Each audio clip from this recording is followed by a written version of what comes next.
Hello বন্ধুরা, good morning. এখন বাজছে ওই 6:30 মতো। তো আজকে বাবাদের অফিস থেকে আমাদের পিকনিক আছে। পিকনিকে কি হচ্ছে না হচ্ছে সবই দেখাবো, আমি মানে দেখানোর চেষ্টা করবো আর কি। তো আমি রেডি হইনি, তারপর আবার তোমাদের সাথে দেখাচ্ছি। আমি কিন্তু এখন পুরোপুরি রেডি হয়ে গেছি। তো আমরা এখন গাড়ি করে যাব বাবার অফিস। বাবার অফিস থেকে আমরা বাসে করে যাব পিকনিক করতে। পিকনিকের জায়গা হচ্ছে মানে যেখানে আমরা যাব, জায়গার নাম হচ্ছে মাইথন ড্যাম, আসানসোলে আছে ওটা। ঠিক আছে, চলো বাসের কাছে গিয়ে আবার দেখাচ্ছি। এই যে এটা হচ্ছে আমাদের বাস, আমরা এখন বাসে উঠবো।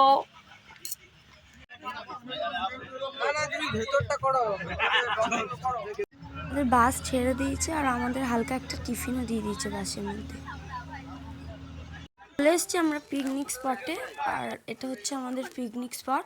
খাওয়ার টেবিল চেয়ার পেতে দিয়েছে, আর এদিকটা রান্না বান্না হচ্ছে, সব রান্না বান্না হচ্ছে এদিকটা।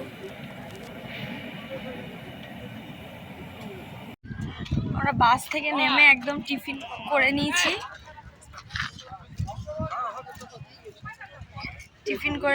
তারপর আমরা একটু সাইড সিন দেখছি। প্রচুর ভিড়, অনেক লোকজন এসছে এখানে, সবাই পিকনিক করতে এসছে। বেশ ভালো লাগছে জায়গাটা। দেখোই নি জায়গাটা হচ্ছে ভিউ হচ্ছে এইখানে, ওই দেখছো গাড়িটা রয়েছে একটু পাহাড়, এই পজিশন গুলো ভালো লাগে। তাহলে ওকে তো যাচ্ছি কোথায়? এখনো পাহাড় খুঁজে পাইনি। পাহাড় খোঁজার পাহাড়ে আমরা ট্রাই করছি খুঁজতে। জিপিএস কানেক্ট করছে না, আমরা হারিয়ে যাই, আপনারা আমাকে খুঁজে বের করবেন। লোকেশন শেয়ার করা হবে। তুই কিছু বলবি? না না, কিছু বলবি না। একটু মুড়ি। হ্যাঁ, ভিআইপি গেস্ট। হ্যাঁ, ভিআইপি গেস্ট। এই যে নিয়ে যাচ্ছি, এটা আমাদের গাইড। এই গাইড আগে যান, গাইড আমাদের পিছনে, গাইডের পিছনে হবে, গাইড আগে যাবে। 150 টাকা। আচ্ছা, এই জঙ্গল দিয়ে আমরা যাচ্ছি, ধরো টেররিস্ট তখন কি করব? তখন কি করা যাবে? গাইড, হ্যাঁ কি করা যাবে? ওই দেখো টেররিস্ট। আমরা গাইডে এইখানে তোদের ময়দা মাখতে ভালো লাগছে শুধু। যাই হোক, আমরা পাহাড় যদি খুঁজে পাই তাহলে তোমাদের সাথে আবার শেয়ার করবো। বাই। পাহাড় তো খুঁজে পেয়েছি, কিন্তু পাহাড়ে নাকি এখন আর উঠতে দেয় না, রিস্কি আছে বললো ব্যাপারটা, ওই জন্য নাকি পাহাড়ে এখন কেউ আর উঠতে দেয় না। যাই হোক, এটা কিন্তু মাইথন বলেছিলাম কোথায় বেড়াতে যাচ্ছি, তো এটা মাইথনেরই আর একটা পার্ট হচ্ছে বাথানবাড়ি জায়গার নাম। খুব সুন্দর জায়গাটা। আমরা না রাস্তা হারিয়ে ফেলেছি, ভুলভাল রাস্তা দিয়ে যাচ্ছি, আর একটা ফুল পেয়ে গেছি এখানে, ওখানে যে ফুল লাগিয়েছি, মানে এই যে বলছে এটা বলছে কুলকাটা এই ড্রাগনের মতো চলবে। চল, ভুলভাল কথা বলছে আমাকে। যাই হোক, যে যা বলছে গুজবে কান না দিয়ে আমি এগিয়ে যাচ্ছি আমার পথে।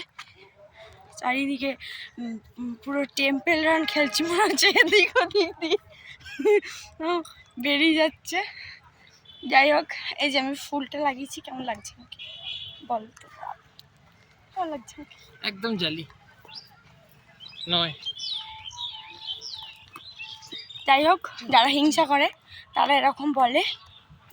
ঠিক আছে, আমরা আমাদের পথে এগিয়ে যাই, দেখা যাক রাস্তা খুঁজে পেয়েছি কিনা। তারপর আমরা আবার চলে এসেছি আমাদের পিকনিকটা যেখানে হচ্ছে, সবাই মিলে এখানে বসে বসে গল্প করছি। আর এদিকে ইনাকে ভিডিওতে দেখাচ্ছি বলে খুব লজ্জা পাচ্ছে, লজ্জায় মুখ ঢাকছে। রেস্ট নিয়ে আমরা আবার বেরিয়ে পড়েছি। সাইডে একটা পার্ক ছিল, ওই পার্কের মধ্যে মানে প্রত্যেকটা জায়গাতেই পিকনিক হচ্ছে, পার্কের ভেতরে। তারপরে মানে এটা যদিও এটা পিকনিক স্পট, মানে প্রচুর লোক ছিল এই জায়গাটায়। এখানে আমরা হাসাহাসি করছিলাম কোনো একটা বিষয় নিয়ে। যাই হোক, এখন মনে পড়ছে না বিষয়টা।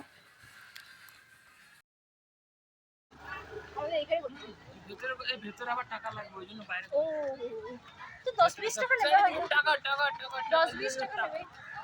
হ্যাঁ, নিচ্ছে। এদিকে এদিকে পাহাড় ওইদিকে দেখো।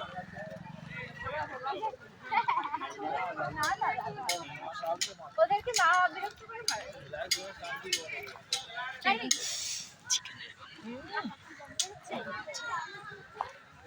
আমাদের রান্নার কোনো গন্ধ বেরোলো না তো। আমরা ছিলাম না সেই টাইমে, হ্যাঁ আমরা সেই টাইমে ছিলাম না। রান্না করতে পাবি কোথায়? খেয়ে দিয়ে নিলি তো বক বক করে তুই তারপর মধ্যে বেরিয়ে গেলাম। না আমি যখন এলাম তখন তো কিছু করছিল। তখন ওটা রাতের জন্য হচ্ছে, একটু পরে আবার চিলি চিকেন বন্ধ করে। আচ্ছা এই যে সুন্দর জায়গা। না এরকম নাচটা সামনে পাঠাও, এটা উল্টো দিকে হচ্ছে না, না না হবে হবে, বেলুনটা ঘুরে গেছে। হ্যাঁ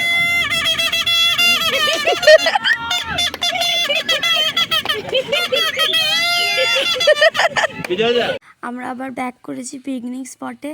তারপর দেখছি ওই জেঠুটা বাঁশি বাজাচ্ছে আর বাবা বলছে তুমি বাঁশিটা বাজাও, আমি নাচছি। এরকম করে তো খুব হাসাহাসি হলো।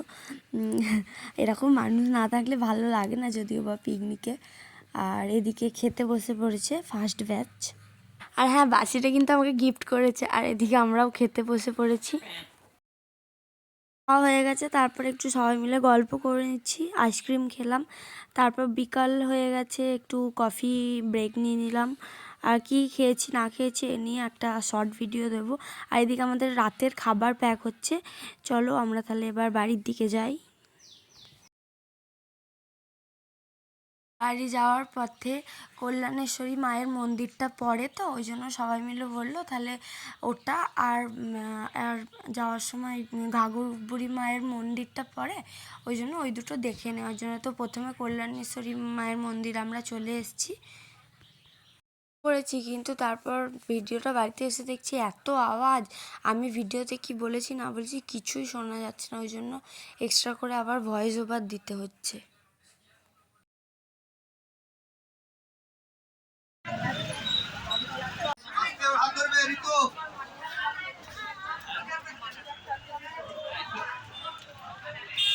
এটা হচ্ছে মন্দিরের ভেতরটা। আর ওই সাইডে মানে পুরো ড্যাম থেকে যে জলটা আসে সেটা দেখা যায়। এখন যদিও বা জল কম আছে, যখন জল ছাড়ে বা বর্ষাকালে আমরা একবার এসেছিলাম, পুরো এতই গর্জন জলের, আমি তো পুরো ভয় পেয়ে গেছিলাম। ভিডিওতে খুব একটা ভালো দেখা যাবে না, অন্ধকার তো, আর খুব একটা জলটা বেশি জোরেও বইছে না, তো যতটা দেখা যায় আর কি দেখে নাও। ধরা ব্যাগটা কাকা সুন্দর করে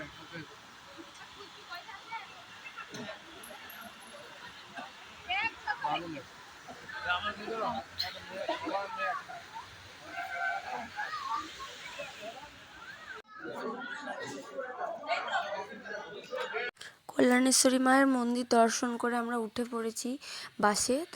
এরপর আমরা যাব ওই ঘাঘরবুড়ি মায়ের মন্দির দর্শন করতে। তো চলো যাওয়া যাক। এই যে এখানে একটু নাচ গান হচ্ছে, সবাই মিলে আনন্দ মজা হচ্ছে।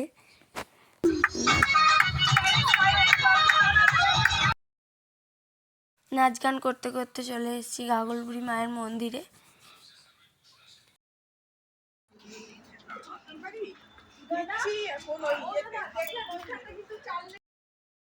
ঘাঘরবুড়ি মায়ের মন্দিরে ভিডিও করা অ্যালাউ না, তো পাশে একটা নতুন মন্দির হয়েছে, এটাই অ্যালাউ আছে, তো এটাই একটু দেখিয়ে দিচ্ছি তোমাদেরকে।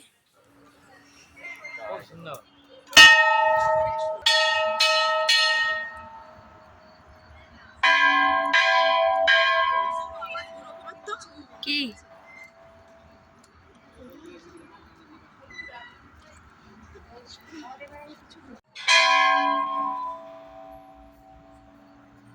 তারপর চলে এসেছি চা খেতে। এখানকার চা নাকি খুব সুন্দর, আর সত্যি আমি ফার্স্ট টাইম ট্রাই করলাম, খুবই সুন্দর, কিন্তু কোয়ান্টিটি খুব কম, আর একটু হলে ভালো হতো। আমরা চা খেয়ে এখন যাচ্ছি বাসে, এরপর ডাইরেক্ট বাড়ি, আর কোথাও দাঁড়াবে না। আমার বাস থেকে নেমে পড়েছি, চলে এসেছি আবার বাবার অফিসে। তো আজকের ব্লগটা কেমন লাগলো, তো দেখা হচ্ছে নেক্সট একটা ব্লগে, বাই।